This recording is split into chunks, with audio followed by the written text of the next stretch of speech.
Mirip kasus diplomat Arya Daru, bocah SMP ditemukan tewas kepala tutup plastik, rumah dikunci dari dalam.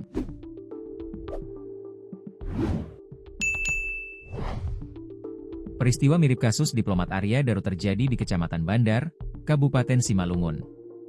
Korban FS bocah SMP ditemukan tewas di rumahnya dengan kondisi wajah tertutup plastik dan rumah terkunci dari dalam. Kasus ini menggemparkan warga sekitar. Polsek Perdagangan Polres Simalungun mengungkapkan berdasarkan ciri-ciri, FS sudah meninggal sehari sebelum ditemukan. Kasih Humas Polres Simalungun, AKP Ferry Purba, diketahui korban pada hari Senin masih bersekolah di Metodis Perdagangan.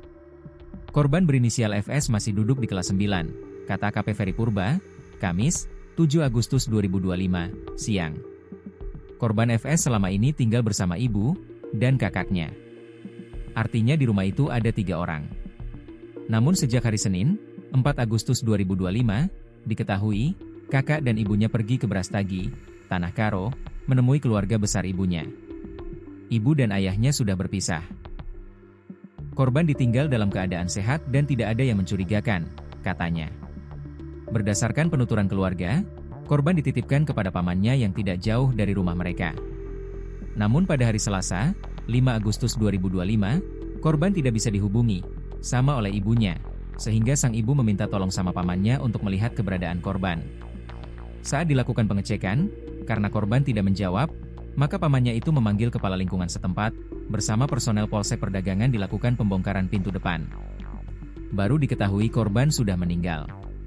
Pada saat olah TKP, korban di dalam kamar yang terkunci dari dalam, dengan situasi korban sudah meninggal, kata Ferry. Ferry menyebut bahwa kondisi korban diikat itu tidak benar. Namun wajah ditutup plastik. Secara keseluruhan, tim Inafis Polres Simalungun tak melihat ada unsur tindak pidana. Namun indikasi dibunuh belum ditemukan, karena situasi rumah semua tertutup rapat dari dalam.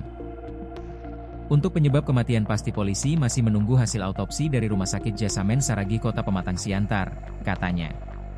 Untuk semua keluarga dan saksi-saksi masih dilakukan pemeriksaan, termasuk teman korban dan peralatan elektronik korban, handphone dan laptop. Polisi juga melihat dugaan bahwa korban hendak bunuh diri, namun masih didalami motif yang bersangkutan. Siswanto mengungkapkan kejanggalan sebelum menemukan diplomat Arya Daru tewas dengan wajah dilakban. Siswanto penjaga kos tempat tinggal Arya Daru melihat ada sesuatu yang janggal saat mengintip kamar pada Selasa, 8 Juli 2025. Diketahui kematian Arya Daru masih menjadi misteri sebab tidak ada tanda-tanda yang bisa memastikan tindak pidana atau bunuh diri.